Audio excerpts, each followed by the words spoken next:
Bonjour les amis, j'espère que vous allez bien. Mon nom est Danielle Mbolo, généraliste en ressources humaines et résident au Canada. Bienvenue de nouveau sur ma chaîne YouTube. Sur cette chaîne, je parle d'immigration, également de carrière et de vocation pour vous aider à explorer les carrières qui peuvent vous aider dans votre parcours d'immigrant. Si les thèmes qui sont abordés sur cette chaîne vous intéressent, vous savez ce qu'il vous reste à faire. Vous pouvez liker, abonner, partager. Ça me fera plaisir et ça m'aidera beaucoup dans mon parcours. Surtout, restez connectés après le générique.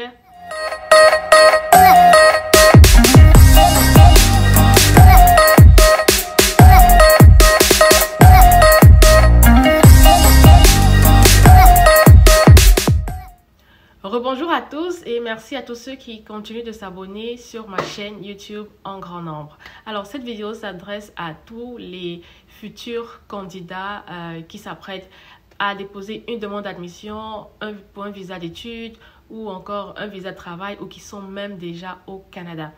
Moi je vais partager mon expérience dans ce que j'entends par stratégie. Parce qu'on sait que le but déjà après les études est de pouvoir avoir la résidence permanente qui va nous permettre de bénéficier des avantages et éventuellement trouver un meilleur emploi. Parce que en tant qu'immigrant, on ne voudrait pas juste rester dans ce qu'on appelle les petits boulots. Donc moi déjà, je voulais faire à la base une maîtrise. Quand je suis allée au Canada, je voulais faire une maîtrise, mais je ne remplissais pas toutes les conditions.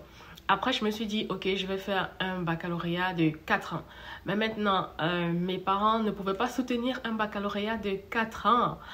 C'est ça parce que c'était vraiment trop long. Donc, ce que j'ai fait, j'ai plutôt changé en un programme de 2 ans, un diplôme de 2 ans et faire par la suite une équivalence de ma licence comme la licence de mon pays d'origine, le Cameroun. Donc, après avoir fait le diplôme de 2 ans, j'ai appliqué pour le permis de travail et ensuite, j'ai travaillé pendant 1 an et j'ai eu ma résidence comme la 4e année. Bon, maintenant, ça c'est comme un parcours typique s'il n'y a pas de programme parce que j'ai rencontré des gens qui ont eu la résidence permanente comme en 1 an, 2 ans, ok? Moi, je l'ai eu en 4 ans. Donc, vraiment parce que je ne pouvais pas supporter des études de 4 ans. Et après ma résidence, j'ai appliqué pour faire maintenant la maîtrise que je voulais. Parce que vous devez savoir que même si on dit que les longues études, ça ne vaut plus la peine, au Canada, quand même, je pense que ça reste l'un des pays où les études sont encore quand même valorisées. Et si vous avez la capacité d'aller en maîtrise ou en doctorat, ça fait plus d'argent. C'est plus d'énergie, mais ça fait plus d'argent. Donc, c'est pour ça que... Et moi, au départ, je ne voulais pas recommencer comme tout à zéro la licence.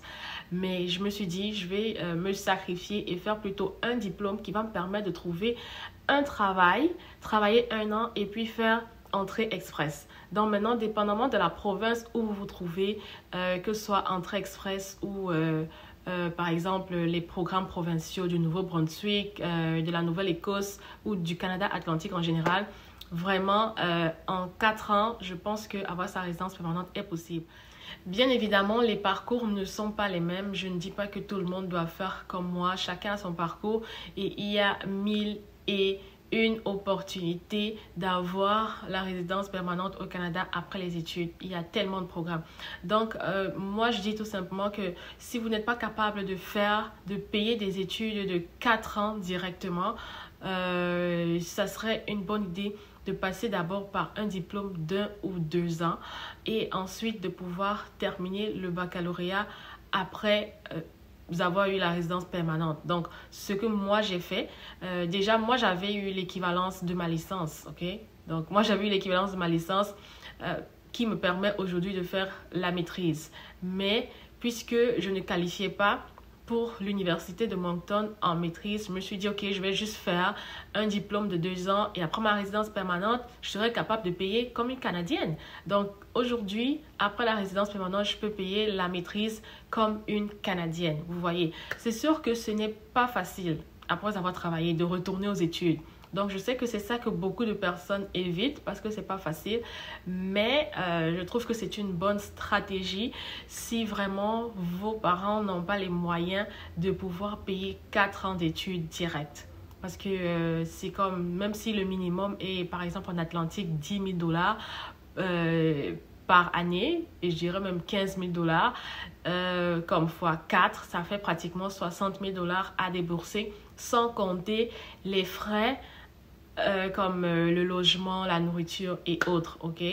Donc, déjà, c'est une bonne nouvelle, comme vous l'avez appris, que les étudiants internationaux peuvent maintenant travailler plus de 20 heures par semaine. Donc, ça va peut-être vous aider, mais ça reste toujours un défi et un challenge.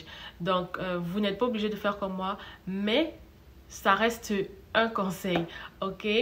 Alors, j'espère que vous allez pouvoir trouver le programme qui est adéquat pour vous, et je continuerai à vous produire des vidéos sur les carrières qui sont pas mal assez intéressantes au Canada.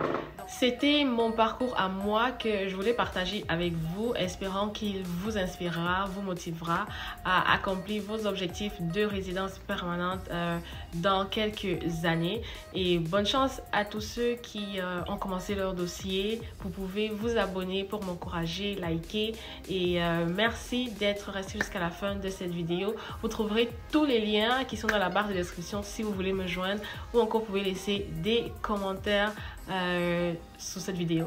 Merci à tous et à bientôt.